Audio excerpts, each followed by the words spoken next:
కాకాని గోవర్ధన్ రెడ్డికి పోలీసులు నోటీసులు ఇచ్చారు. ఈ నెల 14న ఉదయం 11 గంటలకు విచారణకు హాజరు కావాలని ఆదేశించారు. కోవూరులో ఇటీవల మృతి చెందిన బాలిక తల్లిదండ్రుల్ని కాకాని పరామర్శించారు. అక్కడ ప్రజల్ని రెచ్చగొట్టేలా మాట్లాడారని, బాలిక వివరాలను బయటపెట్టారని కాకానిపై టీడీపీ నేత మల్లారెడ్డి పోలీసులకు ఫిర్యాదు చేశారు.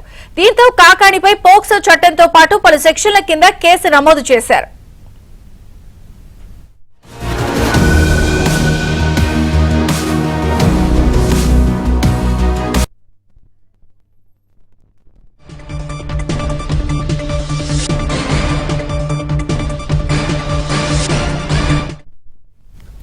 మాజీ మంత్రి కాకాని గోవర్ధన్ రెడ్డికి పోలీసులు నోటీసులు ఇచ్చారు. అప్డేట్స్ మహేష్ అందిస్తారు. మహేష్.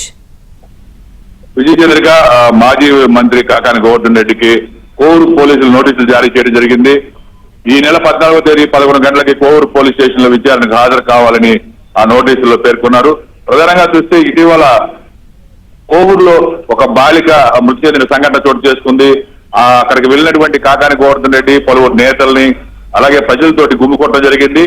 అక్కడ కొంతమంది అడ్డుకోవడం కూడా జరిగింది. శవరాజకీయాలు చేయడానికి వచ్చారా, మీరు ఇక్కడ రావద్దంటూ కూడా పెద్ద ఎత్తున వాళ్ళు ఆందోళన దిగి కాకానికి వ్యతిరేకంగా నినాదాలు చేయడం జరిగింది. అయినా కూడా ఆయన నేరుగా బాలిక ఇంటికి వెళ్లి బాలిక పేరుని, తల్లిదండ్రుల పేర్లని వాళ్ళని గుర్తించే విధంగా మైనర్ బాలిక అయినటువంటి ఆ పేర్లన్నీ కూడా చదవడం జరిగింది. తర్వాత ఇందులో నిందితులు కూడా వాళ్ళు మైనర్లు అయినా కూడా వాళ్ళ పేర్లు కూడా ప్రస్తావించారు.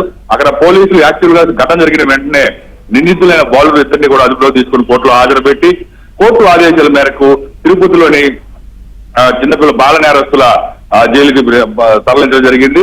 అయినా కూడా అక్కడికి వెళ్లి చాలా మందిని ప్రజల్ని రెచ్చగొట్టే విధంగా కాకాని వ్యాఖ్యలు చేశారు. దీనికి సంబంధించి టీడీపీ నేత మల్లారెడ్డి చేసిన ఫిర్యాదు మేరకు కేసు నమోదైంది. ఆ కేసులో విచారణకు రమ్మని చెప్పి కోవూరు పోలీసులు కాకాని గోవర్ధన్ రెడ్డికి నోటీసులు జారీ చేశారు.